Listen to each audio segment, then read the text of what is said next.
Tinggalkan turnamen Asia Tenggara dan ajukan permohonan untuk bergabung dengan Federasi Asia Timur dan Asia Barat. Lalu mereka akan menghadapinya hingga menjadi lebih baik. Namun jika Anda takut dengan orang Asia Timur dan Asia Barat, mereka mungkin tidak akan menerimanya.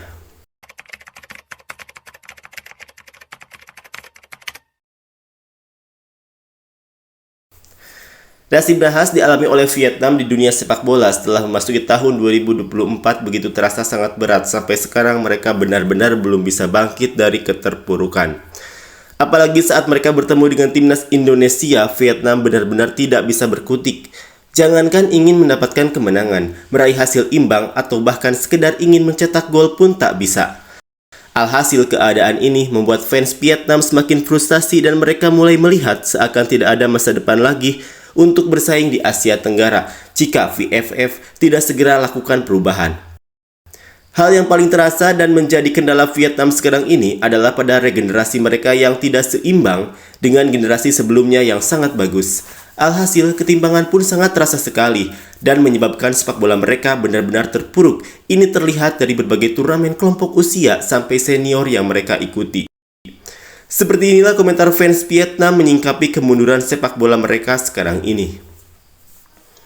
Orang yang berani berinvestasi besar di sepak bola semuanya adalah orang naturalisasi. Tapi di Vietnam, orang VFF hanya tahu cara memasukkan uang ke kantongnya. Dari komentar tersebut tampak terlihat bagaimana fans Vietnam mulai gerah dengan federasi VFF. Mereka tidak merespon dengan cepat atas kemunduran ini. Komentar selanjutnya, para pelatih dan pemimpin VFF harus kembali ke kebun dan mencangkul. Seperti kata pepatah, mungkin ini yang harus segera mereka lakukan untuk kembali membina dan melakukan regenerasi secara bertahap demi masa depan tim. Komentar selanjutnya, di Vietnam mereka menggigit setiap helai rumput dan setiap tiang gawang sehingga mereka tidak akan pernah menjadi lebih baik. Kembali, sebuah pepatah yang cukup menggambarkan betapa buruknya sistem sepak bola Vietnam saat ini. Komentar selanjutnya, kebangkitan dan kejatuhan Vietnam tiba-tiba terasa tidak terbayangkan. Belum bisa diterima secara umum, pastinya semua fans Vietnam tidak menyangka dengan keadaan ini, tapi efek ditinggalkan Park Hang-seo itu benar-benar sudah mengubah semuanya. Komentar selanjutnya, Indonesia pandai bermain sepak bola dan memiliki banyak pelatih berbakat. Perlahan namun pasti, para fans Vietnam mulai mengapresiasi tentang kemajuan sepak bola Indonesia. Salah satunya adalah soal keberadaan para pelatih berbakat di negeri ini. Komentar selanjutnya, dan sepak bola Vietnam sekarang sedang menurun, poin FIFA yang dikurangi cukup banyak. Di ranking FIFA, Vietnam boleh berada di atas Indonesia, tapi mereka tidak cukup aman. Sebab perlahan namun pasti, Indonesia terus naik, bukan tidak mungkin dalam 1 atau 2 tahun lagi akan terkejar.